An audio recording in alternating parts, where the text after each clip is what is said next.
En el otoño del año, cuando las nubes pendían bajas en un cielo bochornoso, había pasado todo un día triste, oscuro y silente montando a caballo, solo, por una parte del país singularmente lúgubre, y al acercarse las sombras de la noche por fin vislumbré la melancólica casa User.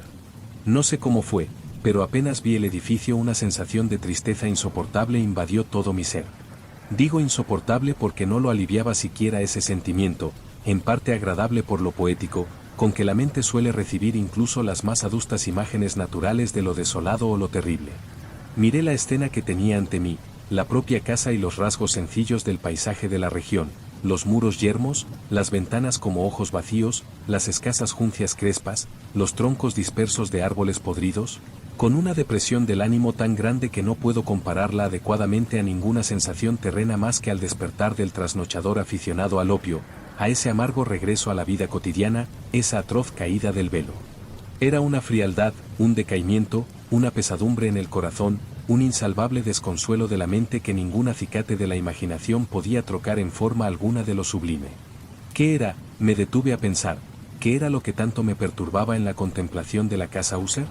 Se trataba de un misterio del todo insoluble, pero no lograba contener las tenebrosas fantasías que me invadían mientras cavilaba. Me vi obligado a recurrir a la insatisfactoria conclusión de que si bien existen indudablemente combinaciones de objetos naturales muy simples que tienen el poder de afectarnos así, el análisis de dicho poder se halla entre las consideraciones que quedan fuera de nuestro alcance. Era posible, reflexioné, que una diferencia en la mera disposición de los elementos de la escena, de los detalles del cuadro, fuera suficiente para modificar o quizá incluso anular su capacidad de suscitar una impresión desoladora, y, apoyándome en esta idea, guía mi caballo hasta la escarpada orilla de un lago negro y ominoso que reposaba su brillo imperturbable junto a la casa, pero con un estremecimiento aún más sobrecogedor que antes, posé la mirada sobre la imagen reflejada e invertida de la juncia gris, y los troncos fantasmagóricos, y las ventanas como ojos vacíos. A pesar de todo, en esta mansión de penumbra me proponía pasar una estancia de varias semanas. Su propietario, Roderick User, había sido uno de mis amigos del alma siendo niños, aunque habían pasado muchos años desde nuestro último encuentro. Sin embargo, a cierto lugar lejano del país me había llegado una carta suya, que por su tono exasperadamente apremiante no admitía otra respuesta que el acto de presencia. El manuscrito denotaba su agitación nerviosa. El escritor hablaba de una aguda dolencia corporal, de un desorden mental que le angustiaba y de un profundo deseo de verme por ser su mejor y, en efecto, su único amigo íntimo, con miras a valerse de mi alegre compañía para aliviar en algo su malestar. La manera en que se decía todo esto y mucho más, el aparente cariño que acompañaba a su petición, no me dejaron lugar para la duda, y, por consiguiente, obedecí de inmediato lo que seguía considerando una convocatoria del todo singular. Aunque siendo niños habíamos tenido una gran intimidad, lo cierto era que yo sabía bien poco de mi amigo. Tenía por costumbre mostrarse excesivamente reservado. Yo sabía, sin embargo, que su antiquísima familia era conocida desde tiempo inmemorial por una peculiar sensibilidad de temperamento manifestada a lo largo de los años en notables obras de arte, y, más recientemente, en repetidos actos de caridad pródiga pero discreta, así como en una apasionada devoción a los pormenores de la ciencia musical, más que a sus cualidades ortodoxas y fácilmente reconocibles. Conocía también el hecho verdaderamente memorable de que la estirpe de los User, por muy consagrada que estuviera, no había generado nunca una rama duradera, en otras palabras, que la familia entera formaba parte de la línea de descendencia directa, cosa que, con variaciones muy transitorias e insignificantes, siempre había sido así. Esta carencia, pensé mientras revisaba mentalmente la perfecta armonía entre el carácter de la propiedad y el carácter atestiguado de sus moradores, especulando sobre la posible influencia de ésta sobre aquellos a lo largo de tantos siglos, quizá esta carencia de ramas colaterales y la consiguiente transmisión ininterrumpida del patrimonio y el apellido de padre a hijo, hubiera finalmente identificado ambos hasta unar el nombre antiguo de la finca con el pintoresco y equívoco nombre de casa User, que parecía incluir, para los campesinos que lo usaban, tanto la familia como la mansión familiar. Ya he dicho que el mero efecto de mi experimento algo pueril, el de mirar en el estanque, había ahondado aquella primera impresión tan peculiar. No cabe duda de que tener conciencia del veloz aumento de mi superstición, ¿por qué no llamarlo así?, sirvió sobre todo para acelerar dicho aumento. Tal es, lo sé de antiguo, la paradójica ley de todos los sentimientos que tienen como principio el terror. Y pudo haber sido por esta sola razón que cuando volví a alzar la mirada de la imagen del estanque a la casa propiamente dicha, me vino a la mente una extraña fantasía, tan ridícula, de hecho, que la menciono solo para mostrar la profunda fuerza de las sensaciones que tanto me angustiaban. Desatada la imaginación, había llegado a creer que la mansión y la finca compartían con la inmediata vecindad una atmósfera propia, una atmósfera que no tenía afinidad alguna con el aire del cielo, sino que brotaba de los árboles carcomidos, de los muros sombríos y del estanque silencioso, un vapor pestilente y místico, denso, pesado, claramente visible y de color plomizo. Despejando mi espíritu de lo que por fuerza sería un sueño, examiné más detenidamente el verdadero aspecto del edificio. Su principal característica parecía ser una excesiva antigüedad. La decoloración producida por los años había sido enorme. Una capa de hongos diminutos cubría todo el exterior, colgando del alero en una fina maraña. Pero todo aquello no suponía un desmoronamiento excesivo. No había caído parte alguna de la construcción, y parecía haber una misteriosa incongruencia entre la perfecta conjunción de las partes y el deterioro de cada piedra en sí. Me recordaba mucho a esa engañosa robustez de la madera corroída durante años en un sótano abandonado, sin recibir el soplo del aire de afuera. No obstante, quitando este indicio de una importante descomposición, la estructura daba pocas señales de inestabilidad. El ojo de un observador minucioso quizá hubiera reparado en una grieta apenas visible que, extendiéndose desde el tejado del edificio por la fachada, se abría camino pared abajo, en zigzag, hasta perderse en las sombrías aguas del estanque. Mientras me fijaba en estas cosas, cabalgué por un corto terraplén hasta la casa. Un sirviente que aguardaba tomó mi caballo, y entré en la bóveda gótica del vestíbulo. Desde allí, un criado de andares sigilosos me condujo en silencio por numerosos pasillos oscuros y enrevesados al gabinete de su amo. Mucho de lo que encontré en el camino contribuyó, no sé bien cómo, a avivar los confusos sentimientos que ya he mencionado. Si bien los enseres que me rodeaban, los techos tallados, los sombríos tapices de las paredes, la negrura del ébano de los suelos y los fantasmagóricos trofeos blasonados que resonaban a mi paso, eran elementos a los que, en alguna de sus variantes, yo estaba acostumbrado desde la infancia, y aunque no tardé en reconocer lo familiar que me era todo aquello, me asombraba lo insólito de las fantasías que aquellas imágenes corrientes provocaban en mí. En una de las escaleras me encontré con el médico de la familia. La expresión de su rostro, pensé, era una combinación de astucia mezquina y perplejidad. Muy agitado, se topó conmigo y siguió su camino. El criado abrió una puerta de par en par y me dejó en presencia de su amo. La habitación en que me hallé era muy grande y espaciosa. Las ventanas largas, estrechas y puntiagudas, se encontraban a una distancia tan grande del suelo de roble negro que eran del todo inaccesibles desde el interior. Unos pálidos rayos de luz carmesí se abrían paso a través de los cristales enrejados y servían para dar suficiente nitidez a los objetos más prominentes que allí había. Sin embargo, los ojos procuraban en vano alcanzar los ángulos más lejanos de la estancia, o los huecos del techo abovedado y esculpido.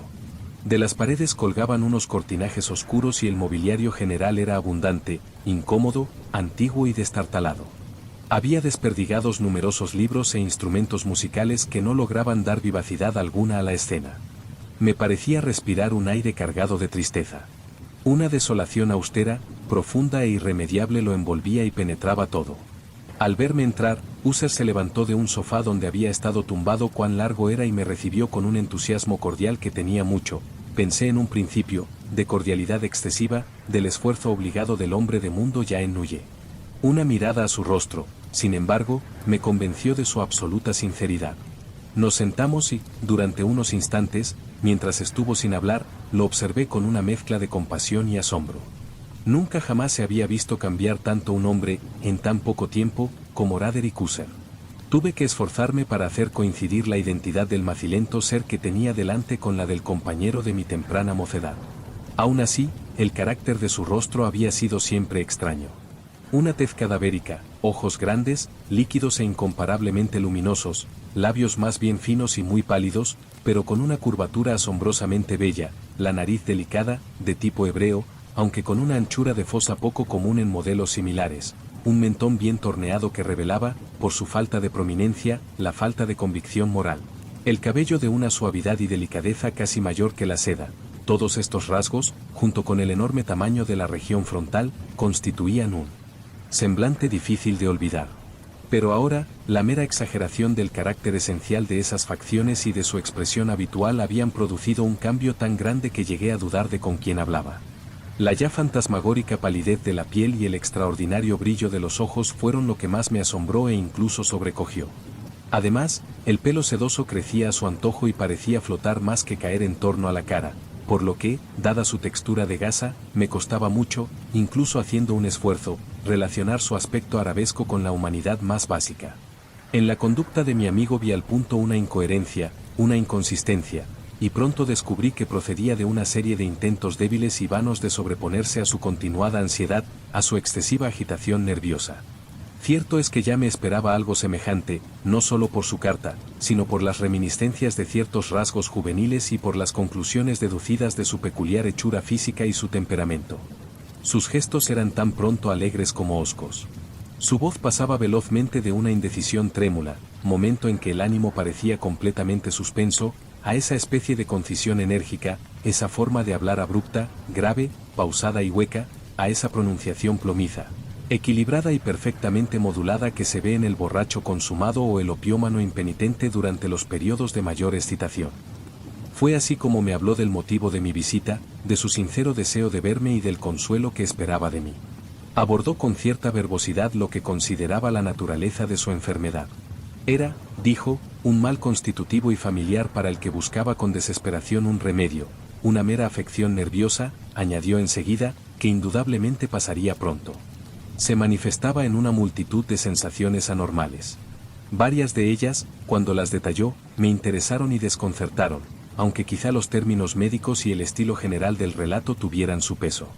Padecía enormemente de una agudeza mórbida de los sentidos, apenas soportaba aún la comida más insípida, podía llevar únicamente ropa de cierta textura, el perfume de cualquier flor le resultaba agobiante, hasta la luz más tenue le torturaba los ojos, y solo ciertos sonidos peculiares, siempre procedentes de instrumentos de cuerda, no le inspiraban horror. Le hallé esclavo absoluto de una especie anómala de terror. Moriré, dijo. Por fuerza me ha de matar esta locura deplorable. Así y no de otro modo me perderé. Tengo pavor a los sucesos del futuro, no en sí mismos, sino en sus resultados. Siento escalofríos solo de pensar en cualquier incidente, incluso el más trivial, que pueda actuar sobre esta intolerable agitación del alma.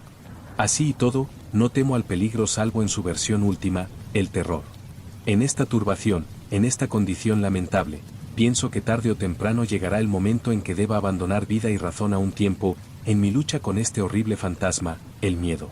Conocí asimismo, a intervalos y por indicios fragmentados y equívocos, otro rasgo singular de su condición mental.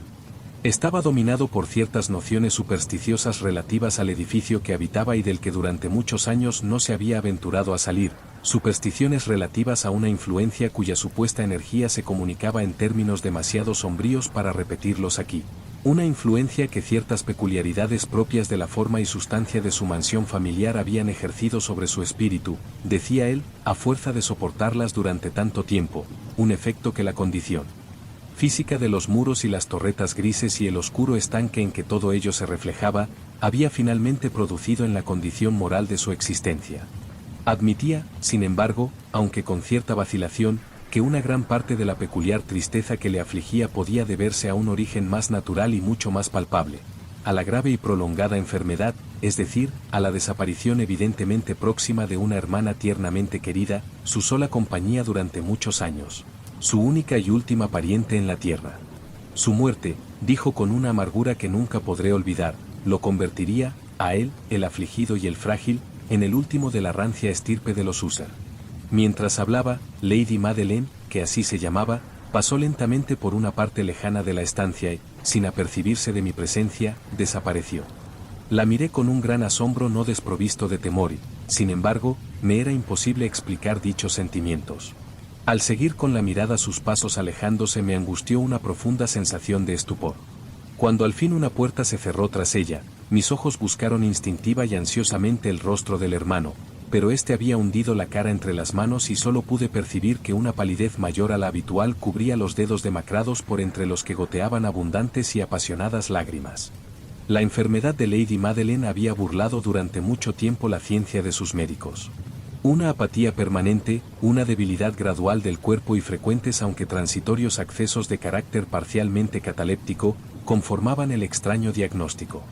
Hasta entonces ella había soportado con entereza la carga de su enfermedad, sin llegar a guardar cama, pero al caer la tarde el día de mi llegada a la casa, sucumbió, como me dijo su hermano ya de noche con una inefable agitación, al poder aplastante del destructor, y supe que la visión fugaz de la dama sería probablemente la última que yo tendría, que nunca más la volvería a ver, al menos en vida. Durante los días posteriores, ni User ni yo mencionamos su nombre, y en este periodo me dediqué con todo mi afán a procurar aliviar la melancolía de mi amigo. Pintábamos y leíamos juntos, o yo escuchaba, como en un sueño, las misteriosas improvisaciones de su elocuente guitarra.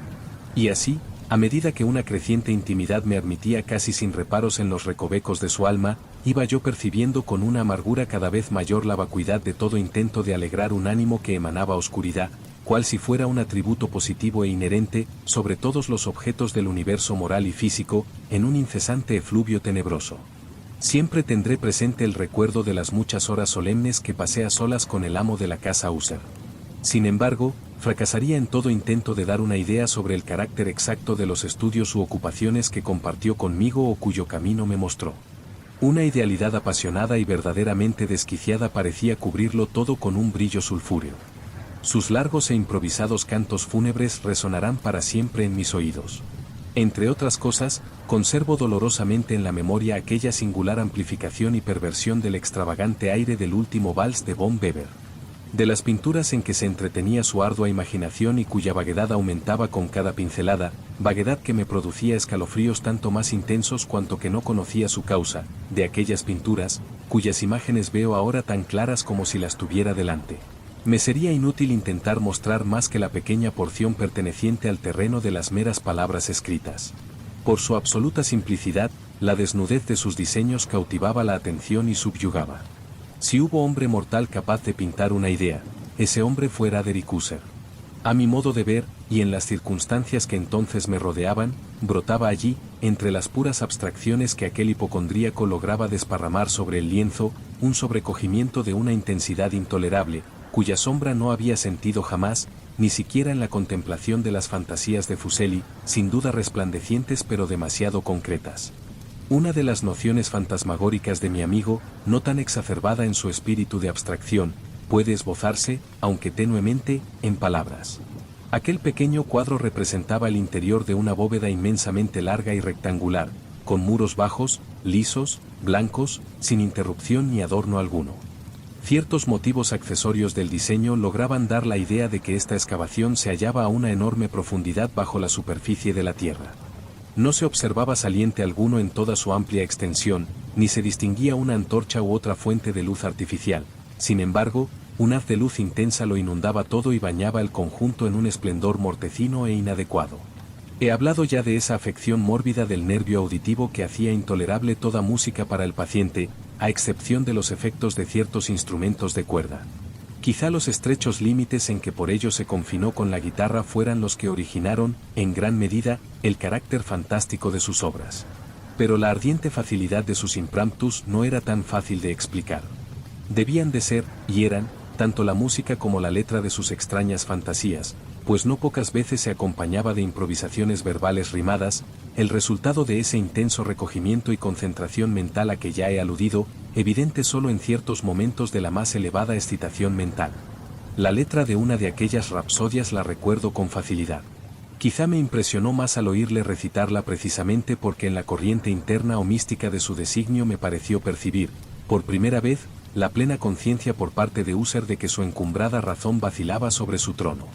Los versos, que llevaban por título El Palacio Encantado, decían poco más o menos así.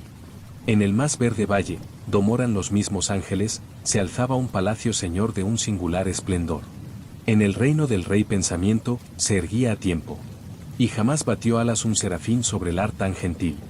Gloriosos pendones amarillos, ondeaban áureos en los tejados. Todo esto sucedió antaño, hace muchos, muchos años, y con el aire que deleitaba aquellas dulces jornadas por las almenas albinas un perfume alado corría. Quien el feliz valle atravesaba veía por dos claras ventanas espíritus al son bailar de un laúd musical, en torno a un trono esbelto donde, por Firogéneto, con la pompa merecida rey el reino tenía. Alhaja de rubí y perlas era del palacio la puerta por do fluía un raudal, brillando a más brillar, de ecos, cuyo dulce afán no era sino cantar con voz de belleza sin ley el genio e ingenio de su rey. Más seres de siniestro vestir el reino yermaron en día vil. Ah, lloremos, pues no habrá más albas claras, solo pesar. Y en torno al palacio, la gloria que con rubor florecía yace vaga en la memoria de aquellos sepultos días.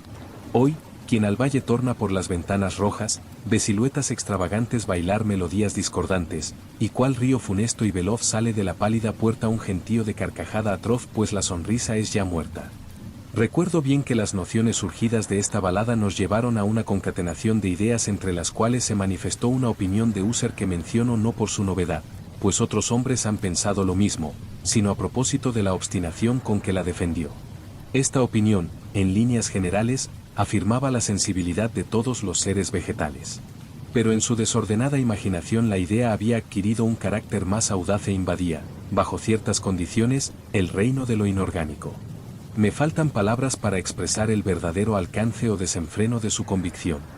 La creencia, sin embargo, tenía que ver, como ya he sugerido, con las piedras grises de la casa de sus antepasados. Las condiciones aptas para la sensibilidad se daban allí, imaginaba él, en el método de colocación de aquellas piedras, en el orden de su disposición, así como en los abundantes hongos que las cubrían y los árboles marchitos que tenían alrededor, pero, sobre todo, en la larga e intacta duración de este orden y de su reduplicación en las mansas aguas del estanque. Su demostración, la demostración de esa sensibilidad, podía verse, y aquí me estremecí al oírle, en la gradual pero patente condensación de una atmósfera propia en torno a las aguas y los muros.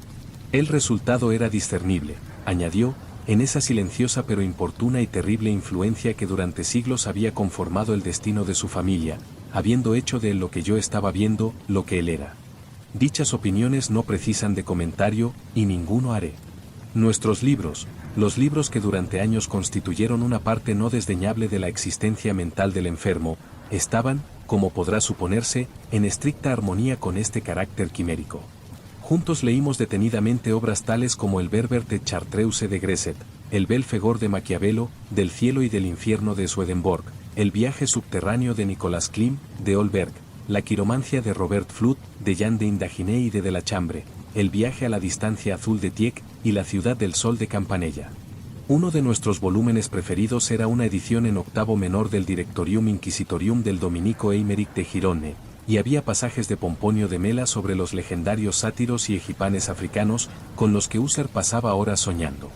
Su mayor placer, sin embargo, era la lectura atenta de un libro en cuarto y letra gótica ciertamente raro y curioso, el manual de una iglesia caída en el olvido, Las Vigiliae Mortuorum Secundum Chorum Ecclesiae Maguntiae. No pude por menos de fijarme en el insólito ritual de esta obra y en su probable influencia sobre mi hipocondríaco amigo cuando, una noche, tras participarme repentinamente que Lady Madeleine había dejado de existir, Braderick manifestó la intención de conservar el cuerpo durante 15 días, antes de su posterior entierro, en una de las numerosas criptas situadas entre los muros del edificio. Sin embargo, la mundana razón que adujo para este extraño proceder no me animó a oponerme. El hermano había llegado a esta decisión, así me lo dijo, teniendo en cuenta el carácter insólito de la enfermedad de la difunta, ciertas preguntas molestas y pertinaces por parte de sus médicos, y la situación distante y poco protegida del cementerio familiar. No negaré que al recordar el rostro tétrico de la persona con quien me crucé en la escalera el día de mi llegada a la casa, no puse empeño alguno en oponerme a lo que consideré una precaución inofensiva y en absoluto extraña. A petición de Husserl, le ayudé personalmente en los preparativos para el sepulcro transitorio.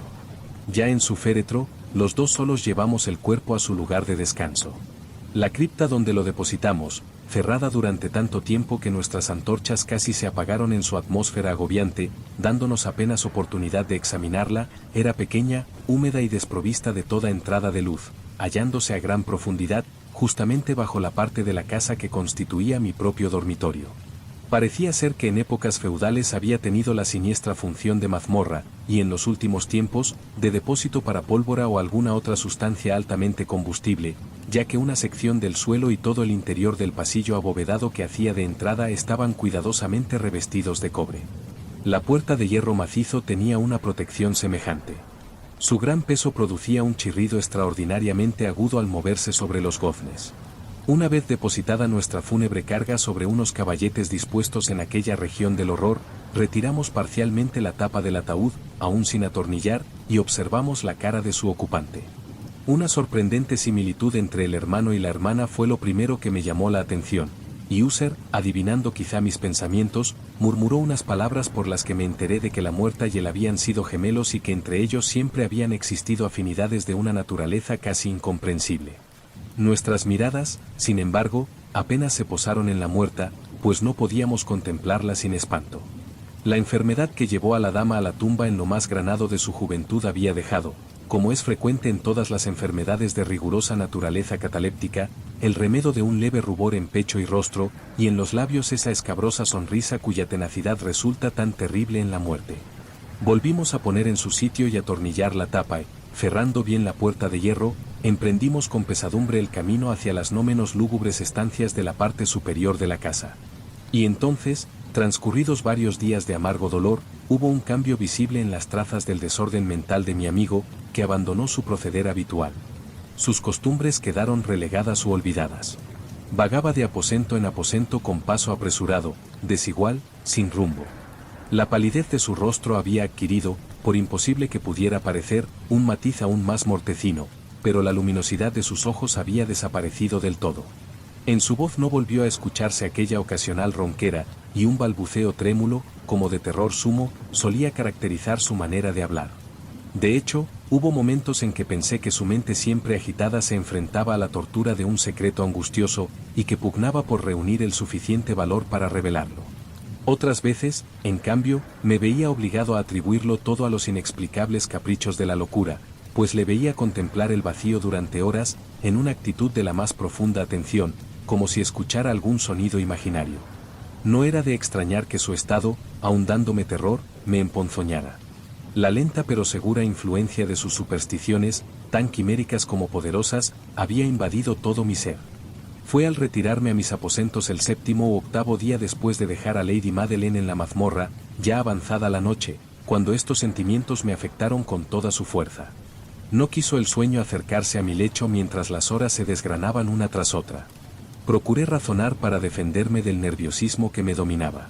Intenté convencerme de que mucho, si bien no todo lo que notaba se debía al desconcierto que me producían los lúgubres enseres de la habitación, los oscuros y raídos cortinajes que el aliento de una incipiente tormenta obligaba a moverse, meciéndolos a rachas de un lado a otro de las paredes, haciendo crujir de forma inquietante los arreos de la cama.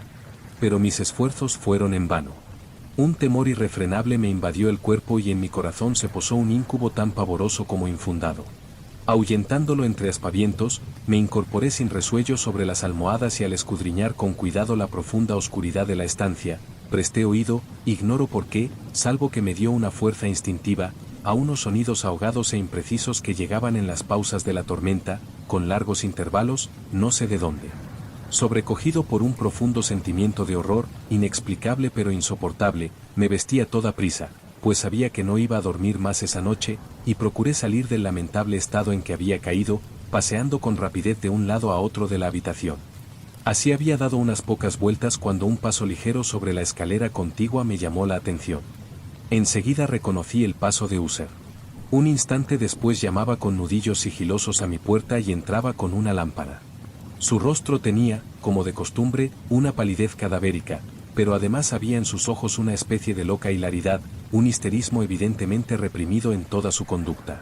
Su aspecto me espantó, pero todo era preferible a la soledad que llevaba tanto tiempo sufriendo, y hasta acogí su presencia con alivio. ¿Pero tú no lo has visto?, dijo abruptamente tras mirar a su alrededor en silencio durante unos instantes. Entonces, ¿no lo has visto? Pues espera, que lo verás. Dicho esto, y habiendo protegido su lámpara con cuidado, se precipitó hacia una de las ventanas de bisagra y la abrió de par en par a la tormenta. La ráfaga entró con tal ímpetu furioso que casi nos levantó del suelo. Era, de hecho, una noche borrascosa pero de una sobria belleza, extrañamente singular en su terror y hermosura. Al parecer, Un torbellino azotaba con fuerza nuestros contornos, pues había alteraciones frecuentes y violentas en la dirección del viento, y la tremenda densidad de las nubes, tan bajas que se pegaban a las torrecillas de la casa, no nos impedía observar la velocidad con que colisionaban entre sí en todas las direcciones, como si estuvieran vivas, sin desaparecer a lo lejos. Ya digo que ni su tremenda densidad nos impedía observar todo esto, aunque no se veía ni un atisbo de la luna o las estrellas, ni destello de relámpago alguno. Pero las caras inferiores de las enormes masas de vapor agitado, así como todos los objetos terrestres más cercanos, brillaban con la luz poco natural de una emanación gaseosa tenue pero claramente visible que rodeaba y amortajaba la mansión. No debes mirar, no lo vas a ver, dije a User, estremeciéndome al apartarle con cierta brusquedad de la ventana para llevarlo hacia una silla. Estas apariencias que te engañan son solo fenómenos eléctricos corrientes, o quizá tengan su origen siniestro en el miasma pútrido del estanque. Cerremos esta ventana, el aire es gélido y peligroso para tu salud. He aquí una de tus novelas preferidas. Yo leeré y tú me escucharás, y así pasaremos juntos esta noche terrible. El viejo volumen que había cogido era M.A. de Trist, de Sir Launcelot Canning, pero lo había proclamado un favorito de User más por hacer una triste broma que en serio, pues poco había en su prolijidad vulgar y falta de imaginación, verdaderamente, que pudiera interesar a la espiritualidad elevada e idealista de mi amigo. Era, no obstante, el único libro que tenía a mano, y abrigué la vaga esperanza de que la excitación que en ese momento agitaba al hipocondríaco pudiera hallar alivio, pues la historia de los trastornos mentales está llena de anomalías semejantes, aun en el colmo de la necedad que yo iba a leerle.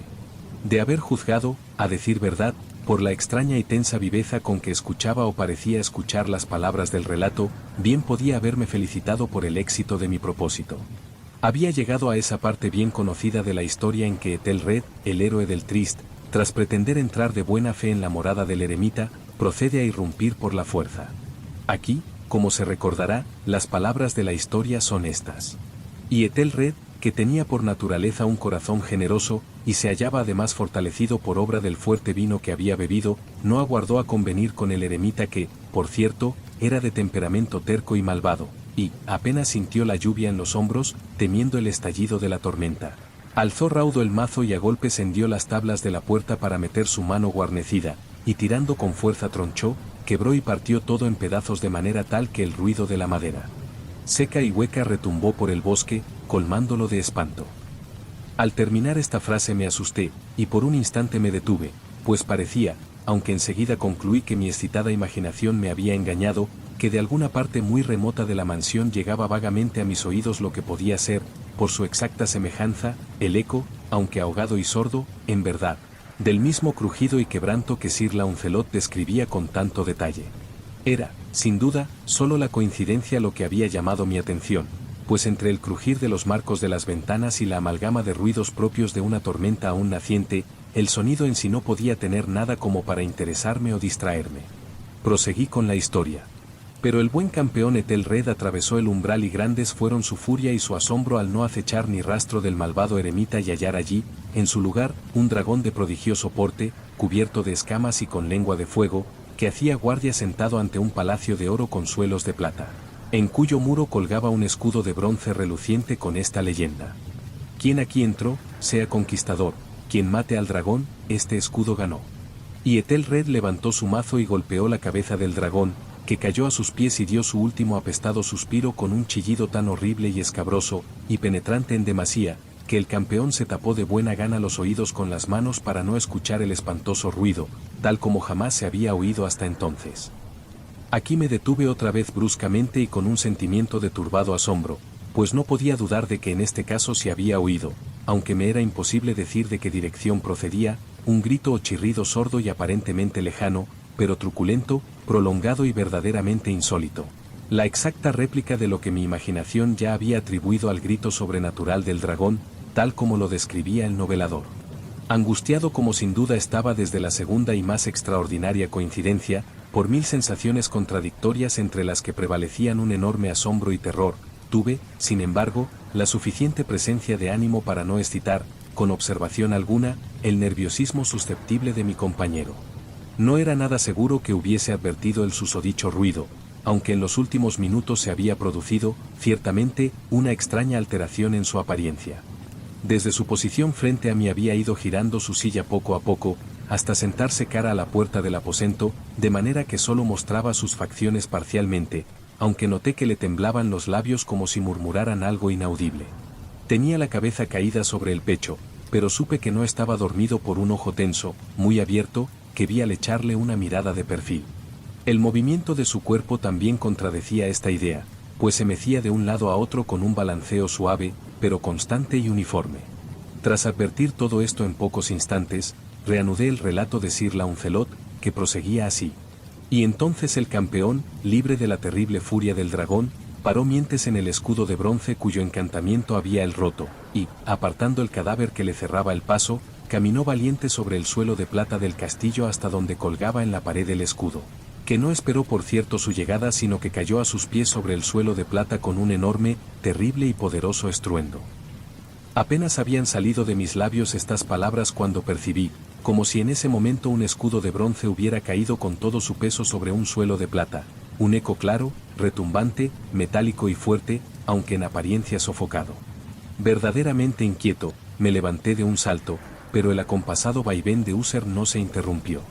Me precipité hacia la silla en que estaba sentado. Sus ojos miraban fijos hacia adelante y en todo su rostro reinaba una rigidez pétrea. Al ponerle una mano en el hombro un fuerte estremecimiento recorrió su cuerpo entero, una sonrisa mórbida le agitó los labios y vi que hablaba con un murmullo bajo, apresurado y balbuciente, como si no advirtiera mi presencia. Inclinándome para pegarme a él, pude alcanzar el aciago significado de sus palabras. ¿No oyes? Yo sí lo oigo, y lo he oído. Desde hace ya tiempo, durante muchos minutos, muchas horas, muchos días lo he oído, pero no me atrevía, pobre de mí, desventurado que soy, no me atrevía a hablar. La hemos metido viva en la tumba. ¿No te dije que tengo una sensibilidad muy aguda?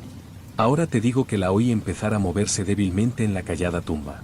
La oí hace muchos días, pero no me atrevía a hablar.